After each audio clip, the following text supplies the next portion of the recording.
The youngest sous chef at the Bellagio when he was 21. He now owns and runs some of the top restaurants in Las Vegas. Chef James Trees is our guest this week on Nevada Week in Person.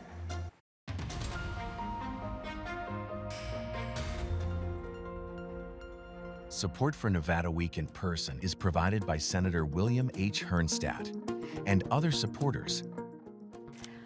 Welcome to Nevada Week in Person. I'm Amber Renee Dixon. He grew up in East Las Vegas and started his culinary career at Las Vegas High School. He earned an internship at the Mirage and at one time ran the Bellagio Buffet. A graduate of the Culinary Institute of America, he'd go on to work in fine dining across the country before returning to Las Vegas to open the beloved Esther's Kitchen in honor of his great aunt. A James Beard Award nominee, his restaurants consistently top the best of lists, and one of his newest dining adventures, High Stakes, sits atop the Rio. Chef James Trees, thank you for joining Nevada Week in Person.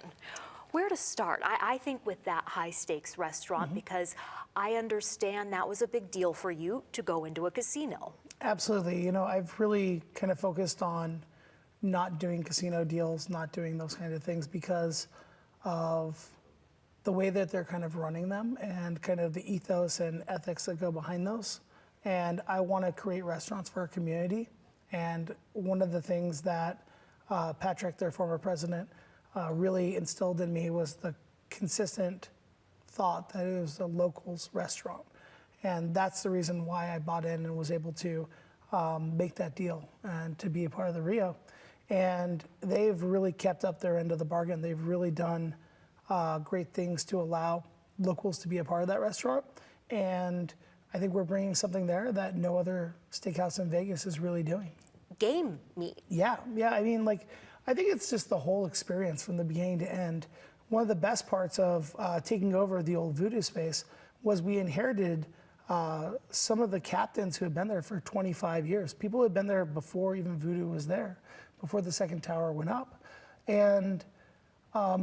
And those guys, Johnny and Billy Jacinto, they're all great people that we really loved and really wanted to make sure that they knew that there was a new wave coming and there was going to be a refresh. And it wasn't just going to be some, out-of-state group. It was going to be someone who knows where they come from, knows the background and all their, specialties, and really building that culture from the beginning.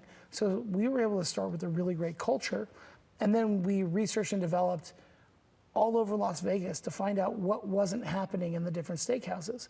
So we were able to come up with some different things that we think that are so much different than what's happening on the Strip.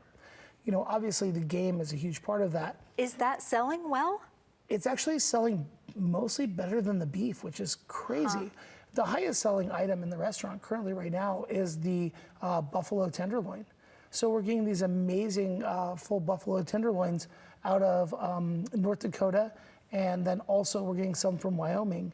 And so we're bringing this product in, butchering everything in-house, and then we actually use all the trim from the chain and the ends and the tips and the tails of that product to create the wild game tartare. So we actually also mix in, we do all the butchery in-house of all my restaurants. And you do some of it yourself. Absolutely, yeah. You get in there, I read you said, I break the pigs or I... Yeah. So that's actually at Esther's. Like when we originally opened Esther's, we had porchetta on the menu. It was like a staple, but also when you get the porchetta, which is the middle of the animal, you have to be able to use the rest of the animal. So we would make porchetta di testa, where we would literally bone out the entire face of the pig, season it, roll it, and treat it like a salumi. And then we would take the shoulders and we would grind those into sausage. And then we would take the foreshanks and turn them into zamponi. We would make cotechino sausage, stuff them, and then cook them. And then we take them and bread them and fry them. And then the back legs, we would butcher out also to make our meatballs. So there was a ton of craft that went into that when we had that 68-seat restaurant. And basically, if you look at the current ADAs, which is now in the space of that, the entire pass is a cutting board. So you would walk in at 7 o'clock in the morning, and we'd be there butchering down 250-pound pigs. Wow. So this is the thing that I've kind of instilled with all of my restaurants is we make things, we don't buy things. right? So we make everything. We make all the bread in all the restaurants. What about the flour, though? You get that Yeah. from... We were using really good flour from King Arthur. And that's what everyone's like making sourdough out of now, right? So they like, okay, King Arthur's great flour. But then we were introduced to Central Milling. Central Milling is in southern Utah, and they mill their flour fresh every 2 weeks. So now we're getting 4 or 5 different flours from them, and it's all organic flour. We're actually using pesticide-free, freshly ground within 2 weeks flour, which keeps the enzymes in the flour, which makes it much healthier for your gut. And that's what we use for our pasta and for our breads. And then we also use live starter. So we don't use any cake yeast or baker's yeast or brewer's yeast, which can also have adverse effects on people's guts. So the joke goes that when you go to Europe, you can eat all the pasta and bread you want and you never feel bloated or anything like that. Well, we actually source flours like that from America, or we get them direct from Italy or France. For the baguettes at Bohème, we actually source T65 flour. If you call something a Parisian baguette, it legally must use that flour. So we actually have that shipped in from Lyon. Wow. Yeah.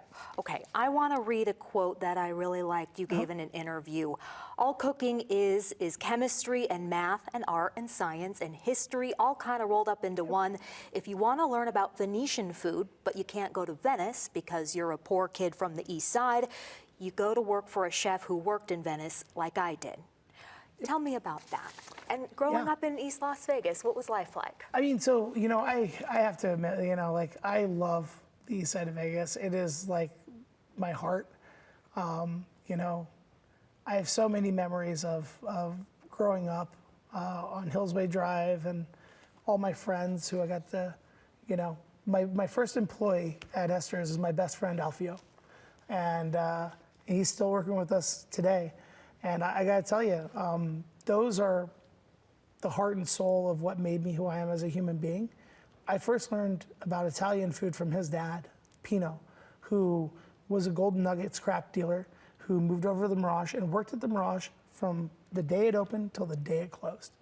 I mean, when you talk about Las Vegas roots, these are the hardworking people who really created what Las Vegas is today. And when I look to the east side of Vegas, that's what I see. I see the next generation of hardworking human beings who are gonna build the city into what it's really gonna become. And I love that. And I love that space. And so every once in a while, I'll still take my car up, drive up to the top of Linden Road, right up on Sunrise Mountain, and I'll sit up there and I'll just look over the valley and I'll just be like, I'm so lucky to be in this place, you know? And when it comes to, you know, who I got to work for, I got really lucky. You know, I got to work with Luke Palladino, one of my great mentors, and he's the one who gave me a shot when I was 17, coming out of that internship program. He gave me the opportunity to come work in his kitchen.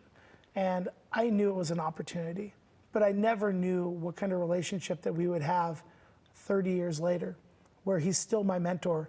And, you know, we travel to Italy and we go to the restaurant that he worked in and ran in Venice. And I get to meet the owners, Cesare and Diane at Alcovo.